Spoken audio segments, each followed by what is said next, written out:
विदेश मंत्री के बयान पर इतने संजीदा मुद्दे पर कि भाई वो तो पाकिस्तान की मुखबिरी कर रहे थे, ये बड़ी जिम्मेदारी का बयान है क्या? एस जयशंकर पाकिस्तान की मुखबिरी करेंगे?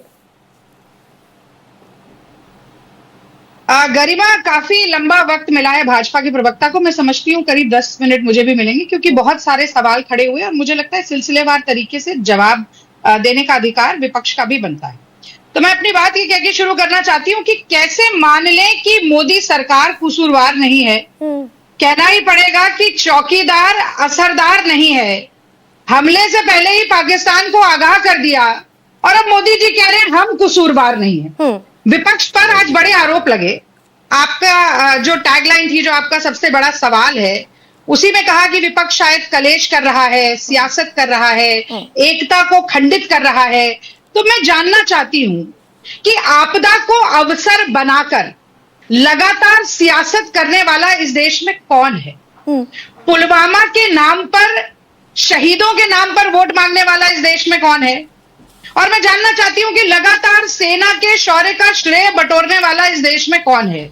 मैं जानना चाहती हूं कि कोविड जैसी आपदा के समय वैक्सीनेशन सर्टिफिकेट पर अपनी फोटो छपवाकर सियासत करने वाला कौन है? आज आपने बड़ा अच्छा दिखाया कि ट्रेन की टिकट से लेकर और भी होर्डिंग लगे हैं बड़े बड़े, जहां ऑपरेशन सिंदूर के साथ मोदी जी की लगातार तस्वीर छपी है। तो वो छपवाने वाला कौन है?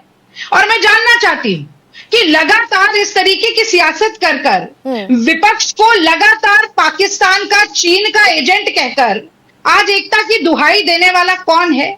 अगर इस देश में किसी ने सेना के शौर्य पर सियासत की है तो उस व्यक्ति का नाम नरेंद्र मोदी है। तो विपक्ष का दामन बिल्कुल साफ है और अगर एक उंगली हमारी तरफ उठ रही है तो 3 उंगलियां जो हैं वो लगातार भारतीय जनता पार्टी और मोदी जी की ओर। लेकिन रागिनी, आपने इस देश, सुनिए तो सही, कांग्रेस ने देश के विदेश मंत्री को मुखबिर कहा सीधे सीधे अपनी प्रेस कॉन्फ्रेंस में।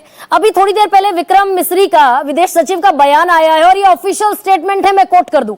9 जगहों पर ऑपरेशन सिंदूर के तहत अटैक हुआ, उसके बाद हमने ये जानकारी दी थी पाकिस्तान को कि हमने उनके आतंकी ठिकानों पर हमला किया है। पहले जानकारी नहीं दी गई। एक तो ना ये अपेक्षा रखती हूँ कि मुझसे भी छोटे सवाल पूछे जाएं और मुझे बोलने का ज्यादा समय दिया जाए। तो देखिए, आपने ये मुद्दा बड़ा जायज उठाया कि अगर विजय शाह बोलते हैं कि आतंकवादियों की बहन है कर्नल सोफिया कुरैशी, तो उस पर चुप्पी आ जाती है।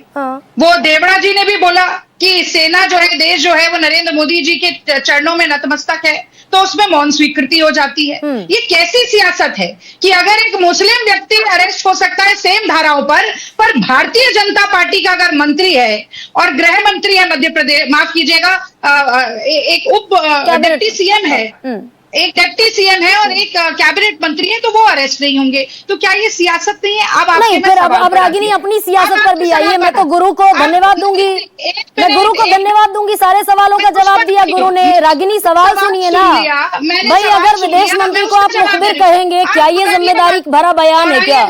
एस जयशंकर पाकिस्तान की मुखबिरी कर रहे हैं क्या रागिनी? आप सवाल को 10 बार पूछेगी तो भी जवाब वही होगा, तो सुनिए। अरे तो जवाब दीजिए ना, जिम्मेदारी से। हाँ, तो सुनिए ना, आप मुझे बोलने नहीं दे रही है, पहले खुद शुरू हो जाती है कि सवाल को तो 2 बार आप पूछ चुकी हैं।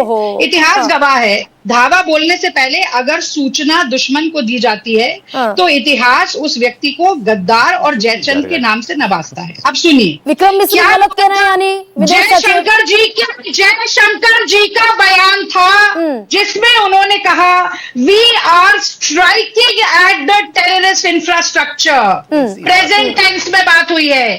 अब विक्रम मिश्री उसकी लीपापोती करते हुए बड़े अच्छे से कह रहे हैं कि जब हमने आतंकियों पर हमला कर दिया उसके बाद बताया। दोनों की बात में विरोधाभास है। और मैं एक सवाल पूछना चाहती हूं गरिमा, जो बहुत जायज सवाल है।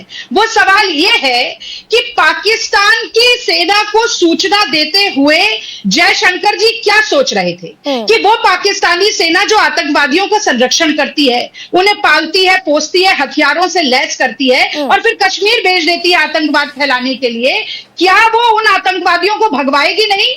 हाफिज सईद कैसे? लेकिन कम से कम क्या, जब इंटरनल पॉलिटिक्स में सवाल उठाना जरूरी हो जाता है रागिनी, तो ये ख्याल रखा जाना चाहिए क्या कि पाकिस्तान के चैनल्स पर कम से कम हमारे वो बयान कोट ना हो?